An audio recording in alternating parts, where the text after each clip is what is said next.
মুখ্যমন্ত্রী মমতা বন্দ্যোপাধ্যায়ের তত্ত্বাবধানে রঘুনাথগঞ্জ বিধানসভার অন্তর্গত যোতকমল গ্রাম পঞ্চায়েতের ভাগীরথী বাম তীরে নদী ভাঙন নির্মাণের কাজে শিলান্যাস করলেন বিদ্যুৎ প্রতিমন্ত্রী আখরুজ্জামান। স্থানীয়দের দীর্ঘদিনের দাবি ছিল যোতকমল গ্রাম পঞ্চায়েতের কাছারিপাড়া ফেরিঘাটের পার্শ্ববর্তী ভাঙন দেখা দেয়। সেই দাবিকে মান্যতা দিয়ে এদিন প্রায় 9 লক্ষ টাকা ব্যয়ে ভাগীরথী নদীর পার নির্মাণের শুভ শিলান্যাস করা হয়। উপস্থিত ছিলেন রঘুনাথগঞ্জ বিধানসভার বিধায়ক তথা রাজ্য সরকারের বিদ্যুৎ প্রতিমন্ত্রী আখরুজ্জামান, রঘুনাথগঞ্জ 2 নম্বর ব্লক সভাপতি ইউসুফ শেখ, মুর্শিদাবাদ জেলা পরিষদের সদস্য ফতমা খাতুন, যোতকমল গ্রাম পঞ্চায়েতের প্রধান সোনালী খাতুন, প্রাক্তন প্রধান আশিস বরণ দাস সহ এলাকার বিশিষ্ট ব্যক্তিরা। মন্ত্রী আখরুজ্জামান বলেন, রঘুনাথগঞ্জ 1 নম্বর ব্লক ও রঘুনাথগঞ্জ 2 নম্বর ব্লকের দফরপুর ও যোতকমলের এটা নদী পারাপারে ফেরিঘাট। সেই ফেরিঘাটের পার্শ্ববর্তী ভাঙন দেখা দেওয়ায় 130 মিটার ভাগীরথীর পার নির্মাণের শুভ শিলান্যাস করেন। রঘুনাথগঞ্জ বিধানসভার বিধায়ক তথা রাজ্য সরকারের বিদ্যুৎ প্রতিমন্ত্রী আখরুজ্জামানের এই উদ্যোগকে সাধুবাদ জানিয়েছেন এলাকার বিশিষ্ট ব্যক্তিরা। ব্যুরো রিপোর্ট, এসটিভি নিউজ, সময়ের সাথে সত্যের সন্ধানে। আজকে যোতকমল গ্রাম পঞ্চায়েতে কাঁসারপুটি গ্রামে এলাকার মানুষের দীর্ঘদিন দাবি ছিল যেখানে একটা ফেরি ঘাট আছে, রঘুনাথগঞ্জ 1 নম্বর ব্লকের সঙ্গে 2 নম্বর ব্লকের যোগাযোগ ফেরিঘাট অর্থাৎ দফরপুর গ্রাম পঞ্চায়েতের সঙ্গে এই এলাকার যোতকমল সহ এই এলাকার বিস্তীর্ণ মানুষের যোগাযোগের। তো পার্শ্ববর্তী এলাকাগুলো ভাগীরথী বা গঙ্গা ভাঙনের প্রবণতা দেখা দিয়েছিল। এলাকার মানুষ আশঙ্কা প্রকাশ করেছিলেন যে ভাঙনটা প্রতিরোধ না করতে পারলে তাদের বাড়ি অস্থাবর আস্থাবর যে সমস্ত প্রপার্টি আছে নষ্ট হয়ে যেতে পারে, গঙ্গা বা ভাগীরথীর তলে যেতে পারে। তো মানুষকে আশ্বস্ত করেছিলাম আমাদের পশ্চিমবঙ্গ সরকারের তত্ত্বাবধানে ইরিগেশন দপ্তরের মাধ্যমে আজকে সেই প্রোটেকশন কাজটা আমরা শুভ সূচনা করব। কতটা লেন্থ কত আপনাদের বলি, এই জায়গায় দাঁড়িয়ে প্রায় কত 130 মিটার। আপনারা জানেন যে এই রঘুনাথগঞ্জ বিধানসভা ভৌগোলিকভাবে একদিকে গঙ্গা নদী বা ভাগীরথী নদী, অপরদিকে পদ্মা নদীর বুক চিরে বরাবর গেছে।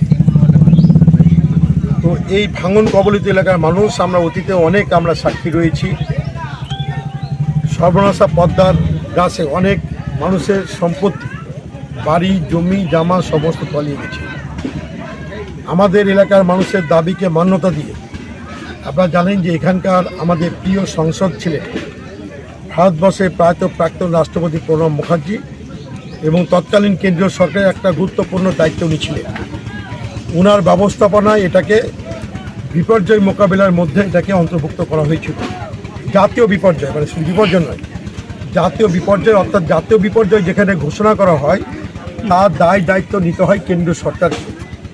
তো সেটা কেন্দ্র সরকারের দায়িত্ব ছিল, জাতীয় বিপর্যয়ের মধ্যে অন্তর্ভুক্ত ছিল এবং কেন্দ্র সরকার এটা ফরাক্কা ব্যারেজ থেকে ডাউনে 80 কিলোমিটার আপে 40 কিলোমিটার রক্ষণাবেক্ষণ প্রোটেকশনের দায়িত্ব কেন্দ্র সরকার অতীতে বহন করে এসেছে, দায়িত্ব তাদের ছিল।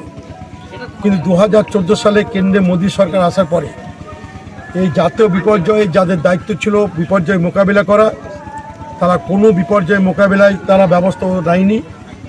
পশ্চিমবঙ্গের প্রতি তাদের বঞ্চনা, প্রতিহিংসা, সরকারের প্রতি প্রতিহিংসা হতে হতে এলাকার গরিব মানুষগুলো তারা বাড়িঘর ছেড়ে অনেকে পথে বসেছে এবং সেই জায়গা থেকে দাঁড়িয়ে এই যে ডাউনে 80 আপে 40 120 কিলোমিটার প্রোটেকশনের দায়িত্ব থেকে কেন্দ্র সরকার যেটা দায়িত্ব ছিল সেটাও থেকে তারা কিন্তু কাজ করছে না আমাদের বঞ্চনার কারণে।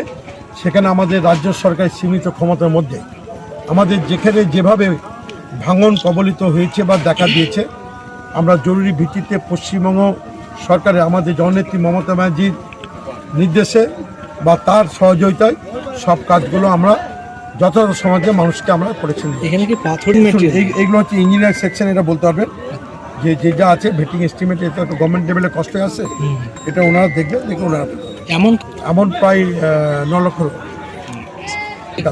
এবং আজকের সঙ্গে আবার কাশিরাঙ্গা আরেকটা কাজ শুরু হচ্ছে একসঙ্গে, ওটা আমরা যাইনি বলে হয়তো জানছেন না।